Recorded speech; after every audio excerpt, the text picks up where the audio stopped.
So the answer for this is going to end up being 5/7 arctangent of x minus 1 over 7 plus c. So look at what you have. Look at what I have. I'm happy to fill in any details.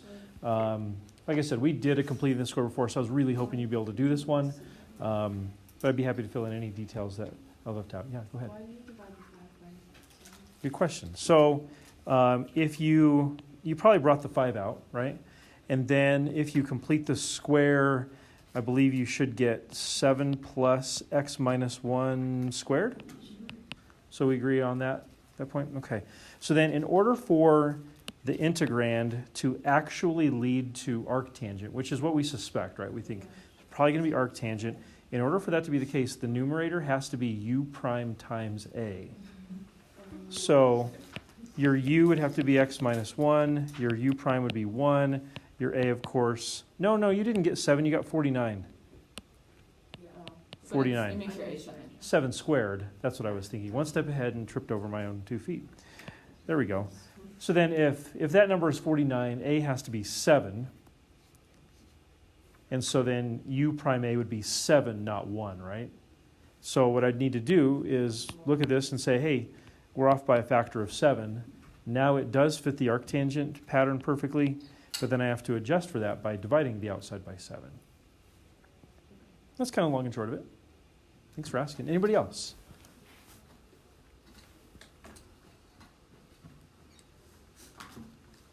Okay, very cool.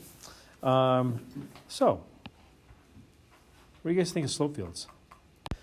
With that one, we'll be able to hopefully make some sense of some other things as well. So let's do number 4. dy dx equals 2x. I'll let you guys kind of explore around with that. I'll make the answer up here as well.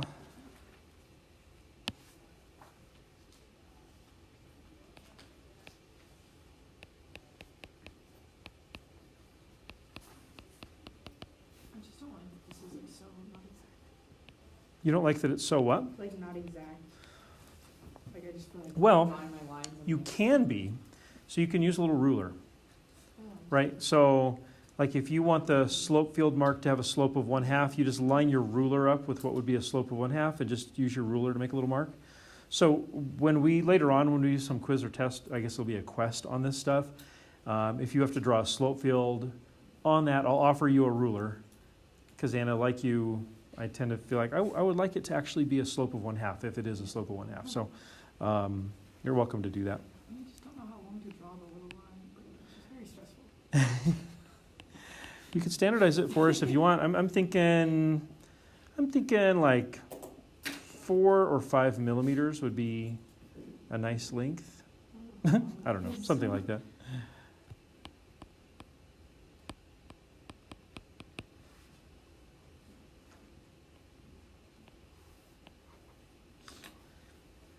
These can be kind of hard to grade too, especially for an AP reader.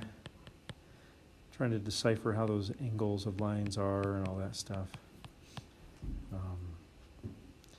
Thankfully, we don't get too technical.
If you want to do a little comparing.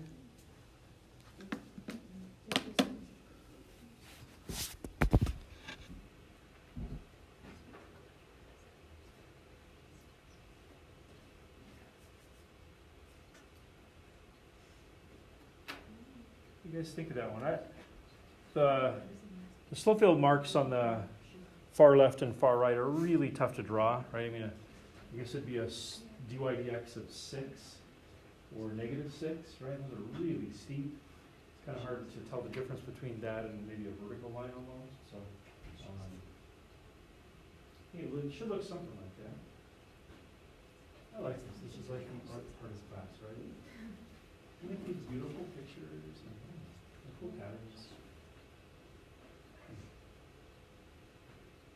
I would say later on, if you're taking the AP test and one of these shows up on a free response, I would rejoice. All you got to do is trust them, take marks, and you're done. Pretty straightforward. Anyways, that's how I feel. So, what are you guys thinking on this? Is this one okay? So, compare this to number 1. I think number 1. Mm-hmm. Yeah, number 1. Compared to number 1. What do you see as far as maybe like a common theme between numbers 1 and number 2? The solution curve. Solution curve for number 1 looks like, and for this one, looks like a parabola. Yeah, I agree. So let's talk about that. So in order to draw the actual solution curve, I'll get yours in just a second. Don't forget it. I would need an initial condition, right? I'd need a point that the solution curve actually goes through. So maybe I was told this. I'm just making this up. Maybe I am told that y of 2 equals 1.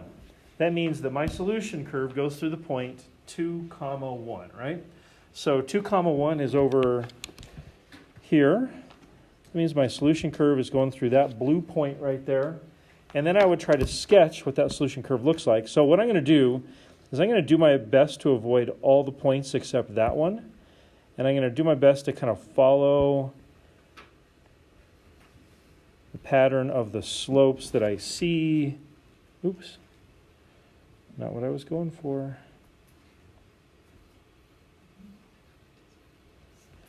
Now you guys understand, as was mentioned, this is a parabola, so there's going to be some symmetry, so you'd probably hit this other point as well. It should look a little more symmetrical. I like the left side better than the right side, but whatever. Okay, so that would be the solution curve that goes to the point 2, 1. Do you get to draw it through the point like directly opposite to it? You can have So yeah, I mean, you can. That would be correct, and so there's no way I would mark that wrong. But in general, like if you don't, like, you can look at this one and you could even do an antiderivative and see that it is a parabola, in fact. But if you don't know that it is one of these well-known shapes, I would avoid the other points, just because you wouldn't know for sure that they went through those points. Would you get marked off on this one if you didn't touch that point because it's a parabola? Probably not. Yeah, probably not. I wouldn't, at this stage, I wouldn't assume that you would just immediately recognize that. Yeah. Okay, so another observation, because Bailey's is a good one. Is there like, Yeah. you remember the like little translated thing? Like it's like shifted one to the left. Yeah. And then it's stretched, like, because the parabola is like this one. Yeah, for sure. In fact, when I look at my solution curve, I kind of feel, I'm just sitting here looking at it, I'm thinking that it should be a little different. I'm thinking with that stretch, it should probably be a little more like this. But I would not have marked you off if you would have drawn it like mine. I was just looking at the slopes. Do you see how the slopes seem to agree a little bit better here? I think I turned mine around a little too soon. So then this would continue on. That was not a good start. Over to there, and it's a little lumpy on the left side, but whatever. You get the idea. So it is kind of a translated, or the other one was translated, this one was just vertically stretched. So again, I think the solution curve is a very good thing for us to talk about, but I'm wondering if you see any patterns just with the little slope marks, the little tick marks between numbers. Hopefully we'll arrive at a place where we understand the common element between 1 and 4, like number 1 and number 4 on your page. Say again? They're a little different, right? Like this one, it gets steeper sooner, right? Come on, there's a pattern to be seen here. Yes, ma'am? In the video you said that both the equations were dependent on x, like the solution curve is dependent on Yeah, okay. So the slope is depending on x, right? Oh, so they're kind of like symmetrical Eh. about an x value. Okay, true. That's more about it being a parabola, right? Because there won't always be symmetry. But let's talk about that. The dy dx depending on an x value. Number one, that's true, right? Dy dx depended on, was like x squared plus 1.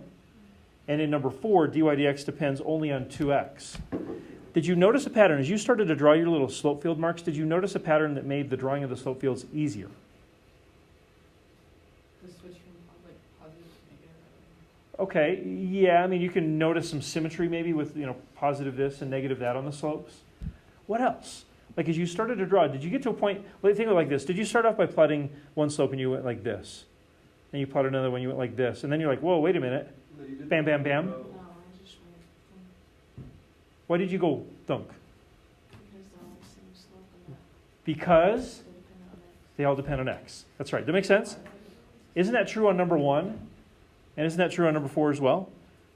So whenever the slope, the dy dx, only depends on x, you're going to get a lovely vertical pattern, right? Did you guys notice that every single slope on every single vertical column was the same? That's because dy dx only depends on whatever the x value is. Okay, does that make sense? So with that in mind, let's get a little contrast here. Will you guys try number 5? Number 5.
So here's my artwork.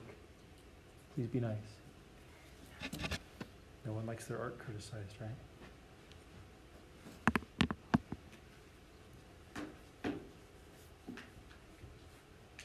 This is an interesting one. We'll be able to talk about some good stuff with this one.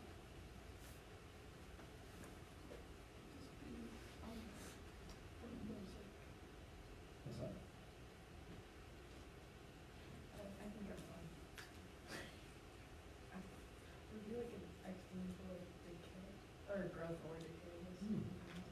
Certainly what it looks like, right? I mean, kind of like has this downward curving thing, but then upwards is like an upward curving graph. Yeah, just depending on the slope. Sure. Depending on the initial position, right? You all have a chance to work on your own artwork there.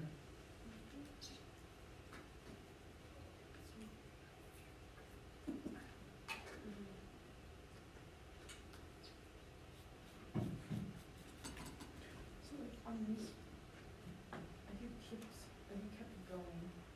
No, I Like didn't. expanded this? And if you want it like up or down, I put it in the slopes get closer and closer to the like upswitch. Yeah, that's certainly So the is pattern that right now. eventually like an asymptote or something? Interesting. That's stupid. So go back to your idea of exponentials, like if you've got an exponential curve that does this, right? Doesn't it just get steeper and steeper and steeper? Cause like, Mhm. this But is isn't how there you like do no it. point- It's never- two, you go top down, When obviously. x equals infinity, which it never will, it'll just be as x gets bigger and bigger, the graph just gets a little steeper and a little steeper and a little steeper, but it never actually straight up. And the same is true of, I see your point, because the same is true of like those vertical asymptotes, right? Because the graph gets closer and closer to the vertical asymptote, it never touches it, right?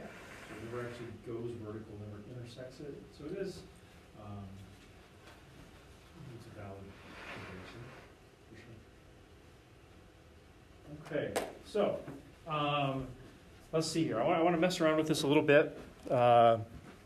So let's say, let's draw some solution curves first. Let's see how you do with this.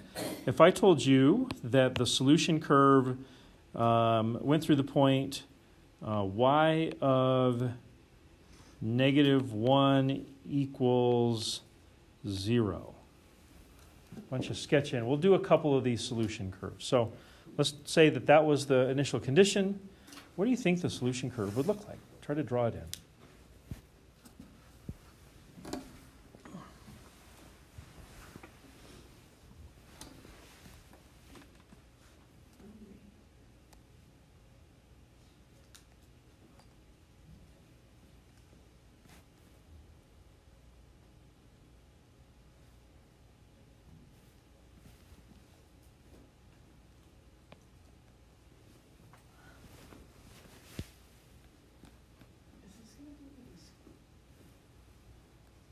Say again? Okay.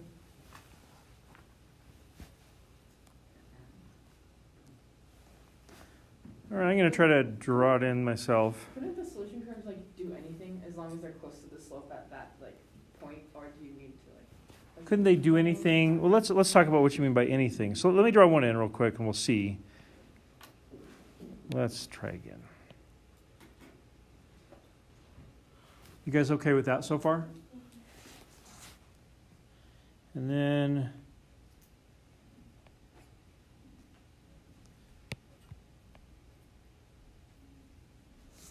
something like that. Does it look fairly reasonable? Okay. So what could it do? So let's look at some other options. So let's say, and you're kind of talking about what would be an acceptable representation. No? Yes? Yeah, I'm kind of like, because like we can see from like the pattern that like it probably doesn't have like, but we don't actually know. I guess we would know the function if you did like the antiderivative, but like. That's what we're going to do. Okay. We will get there. But I mean, like, let's talk about what would be okay. Like, let's say you had this orange one. Went through here, but let's say you kind of went over here. I don't think I'm going to look at that and say, oh, that's obviously wrong. Yes. You know, maybe it should be this, right? So I'm going to be looking for kind of like that family of functions idea of you have the right sense of this. I'm not going to get out the ruler and say, I'm sorry, that point should have been 1 millimeter to the right. Obviously, if you have this, we have a problem, right? Your solution curve does not fit the slopes at all. Obviously, if you have this, your solution curve does not fit the slopes at all. That's going to be a problem for sure as far as accurately drawing a slope curve. But those other ones I think were good. Guys have any other questions on the red solution curve? Santi? No? You're stretching? Okay. All right. So let's do another one.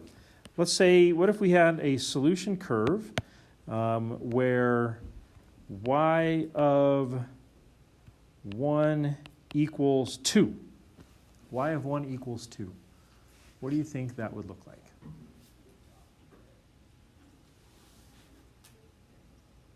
So these are all possible solution curves. Which one they are simply depends on which initial condition was supplied to you.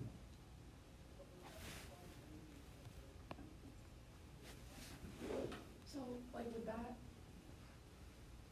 I don't know, line or solution curve ever, because the slope right there is like gonna be 0, does it like, it's never gonna be able to cross like y equals 1 without having a negative slope, so like wouldn't that be an asymptote because it can never like be lower than y equals 1? So I would say, yeah, the y equals 1 is a horizontal asymptote. Agreed, yeah. So if it did cross over, I think it would immediately violate what the slopes appear to be up there, which is what you said. I think that's pretty good reasoning. I think it's, so we've talked about this a little bit, but it's been a while. You can actually, depending on the graph, a horizontal asymptote can be crossed, but then it'll be reapproached long term, right?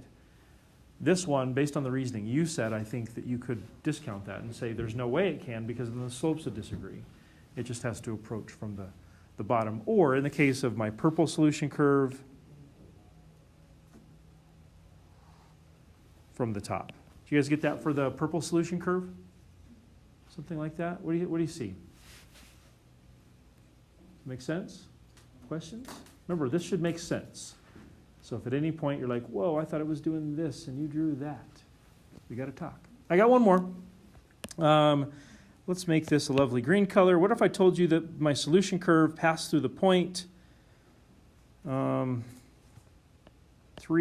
1? What would you think that the solution curve would look like?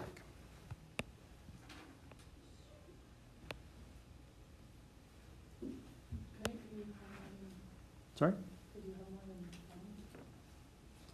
So I think I talked about this a little bit in the video, and if not, we'll talk about it a lot this unit. A solution curve for one of these differential equations has to be a function. And so I drew the red one in red and the purple one in purple to emphasize these are two distinctly different solution curves. They couldn't both exist at the same time because, of course, that wouldn't be a function, right? So if you said, could there be more than one?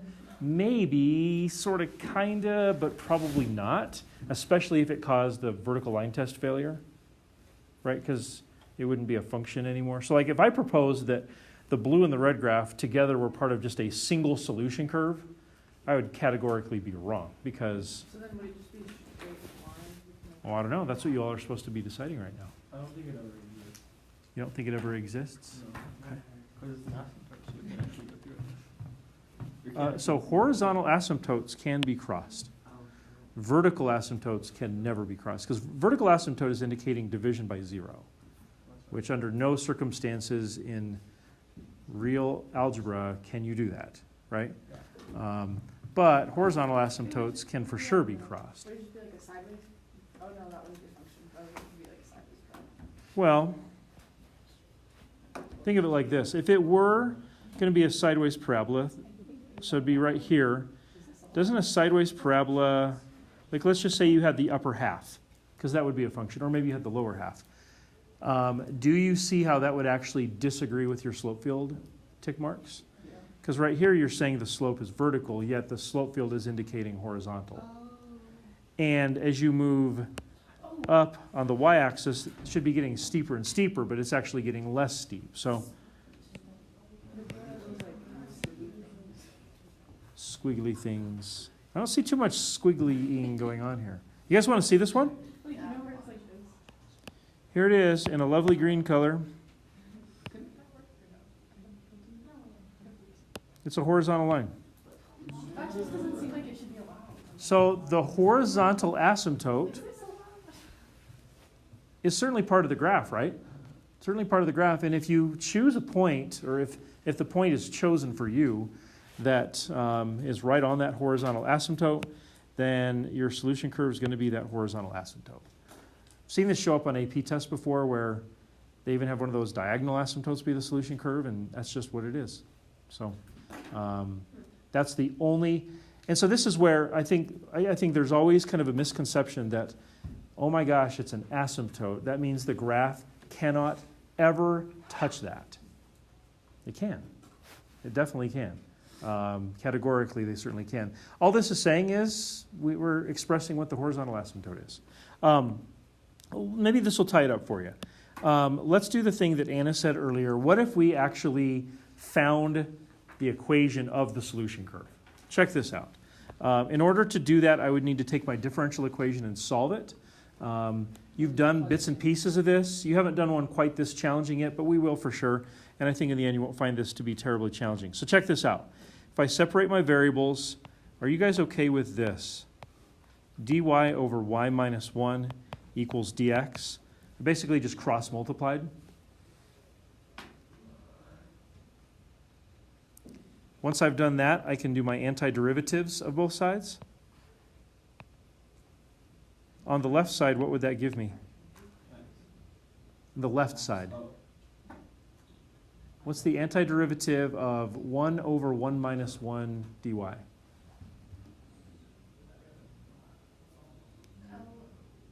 Yay! It's natural log, isn't it? Isn't the derivative of y minus 1 1? So not only is it natural log, it's actually a perfectly set up already for us natural log. So this would be ln, absolute value, y minus 1, equals x plus c. Good. And then you can plug in points. And sure, let's do the purple one, perhaps. So let's say we use that purple initial condition. So I would say this would be ln of 2 minus 1 equals 1 plus c.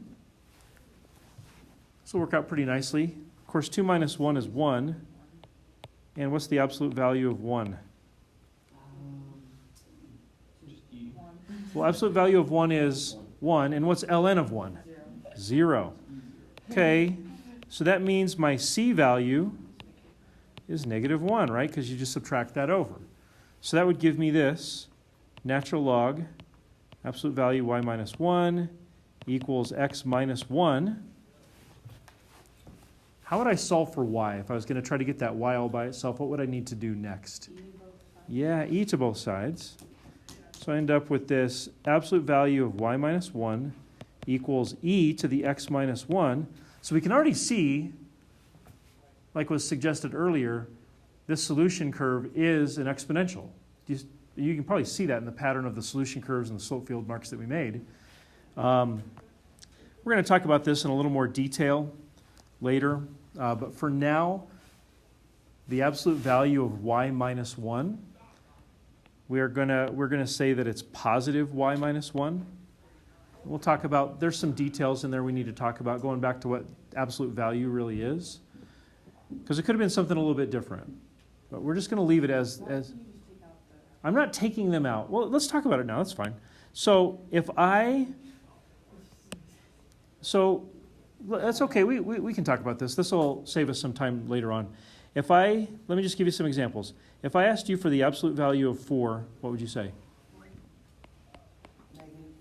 No. Absolute value of positive. No, sorry, I'm bad. I'm just making up numbers right now. I am. Okay, so then what's the absolute value of negative 7? Isn't it negative 7? Isn't the absolute value of negative 7 equal to the opposite of negative 7?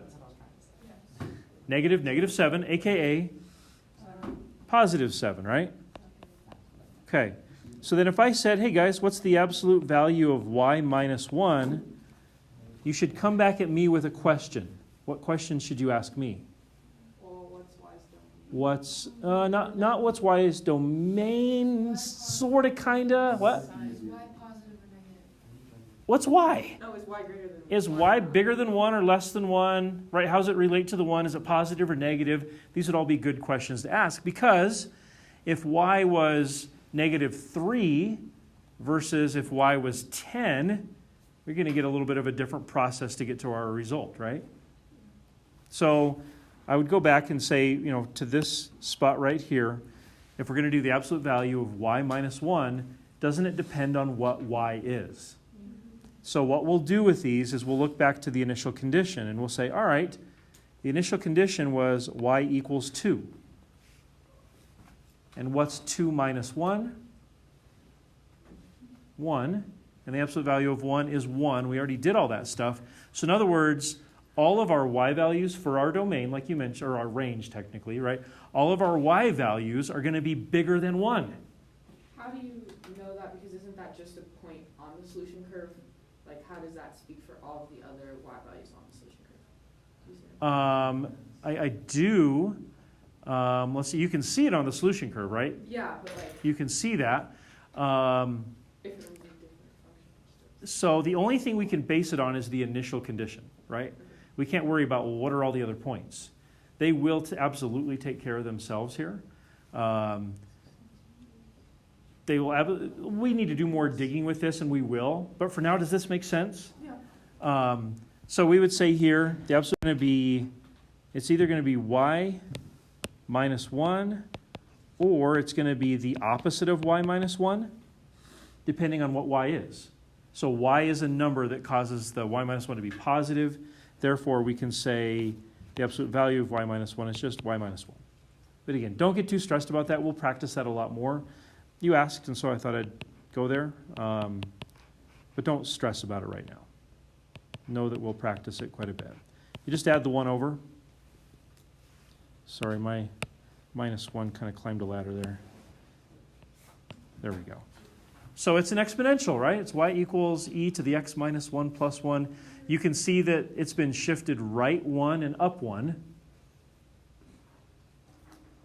And maybe that makes sense with the solution curve as well. Okay, so I told you we were going to do a lot with that one. Does that make sense? I'm trying to get you to connect all these things. This right here should be the graph of the purple graph. Now, if I wanted to get the red graph, what would I need to do? Just have plugged in a different y and x. Yeah, use y of negative 1 equals 0. If I wanted to get that horizontal asymptote, what would I need to do? Yeah, plug in 3, 1. I get the horizontal asymptote. Go. When you did the integral of both sides, why didn't you get a constant on the left side? I did. You did. I just didn't write it. So think about this. If I put in a plus c right there, some constant that I got from the y side, and then I've got this other c, some constant that I got from the x side, I cannot be for sure that they're the same c, right? So if I took the red c and I subtracted it over from the green c, what would I get? You don't really know. Some other constant, right? Yeah. And so we use this c over here to represent essentially what's the difference between the two constants. Okay. So we're shortcutting it and saying, hey, there's 2 c's there for sure, but let's just, in our minds, subtract it over and just get a single unknown c. And if it's the same, then we'll just find that. Then C. we'd find out that c was 0. Okay. Yeah. Got it. If you find out that c was something other than 0, they were obviously different. Yeah. Yeah, good question. Anybody else? You're getting kind of a preview of the whole unit right here, more or less. Okay, cool. Well, this will work out pretty nicely. Will you guys take a look at number 6? This will be our last one for our class. Number 6, see if you can make a slope field of that, please. 6, yep, just across the page there. That leaves us with number Some of it not 3. Say again? How do you know the don't exist? Oh, so if you will get those on this one, you'll get those on other ones too. If the slope doesn't exist, don't draw any slope field mark at all. Just leave it blank. So then, like, what would that behavior of the solution be like? Follow the pattern and you'll see. It's a good question.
Oopsie daisy.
We got work going.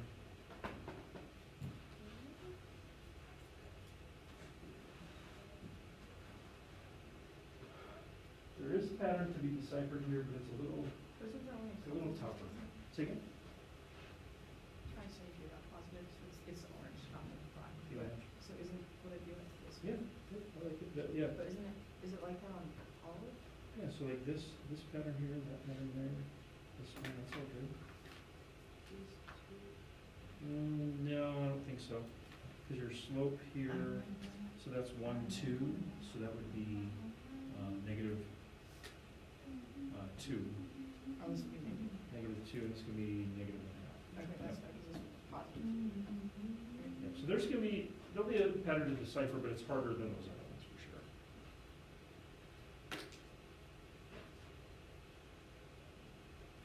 This is so messy.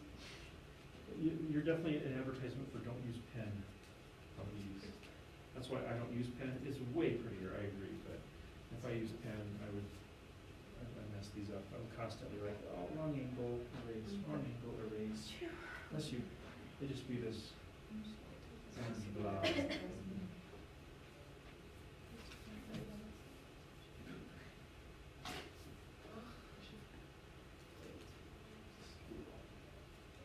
know what else is pretty?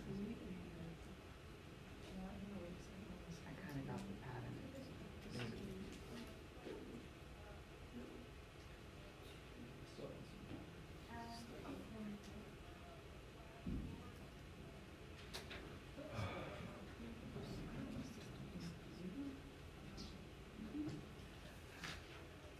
Yeah, I do.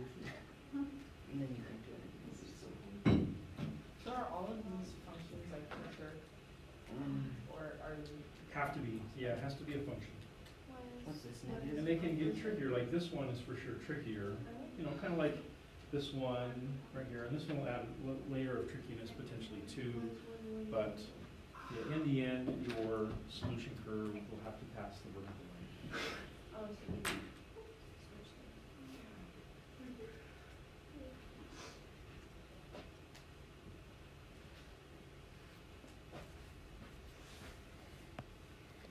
All right, well, it's about that time, so I'm gonna show you an answer to this one. Something like that. For those of you that are old school, kind of reminds me a little bit of the Atari symbol.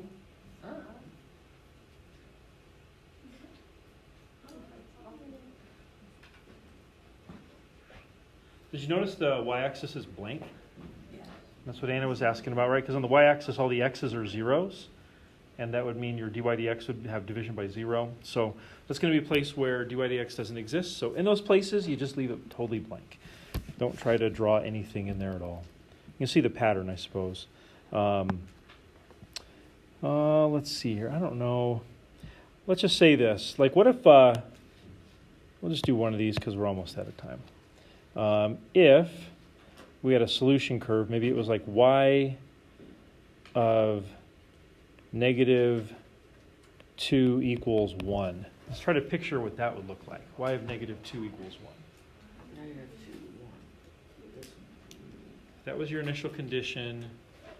what might that solution curve look like?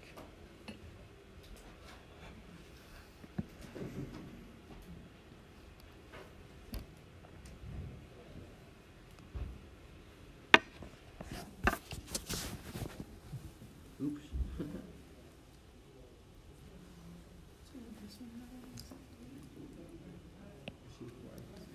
So there's why negative 2 equals 1.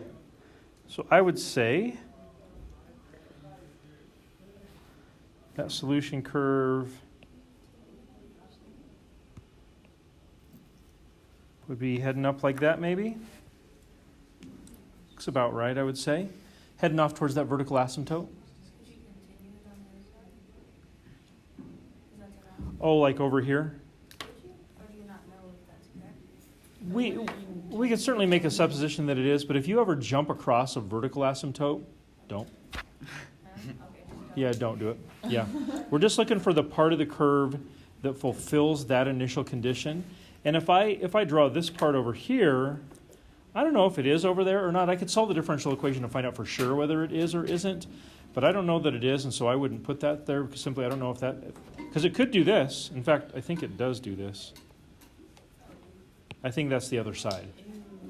Right, I think it's one of those. So, okay, we'll get rid of that real quick. So I would not do what you suggested. No. Hey, great to work with you guys. Have a good day. Don't forget your quizzes tomorrow, 5-4 to 5-7. Just come ready to go. Let's get another good grade in the grade book, or a better grade in the grade book, whatever, and show what you know. Yeah, Have a good we day. love that. We love I will be achieving. here tomorrow.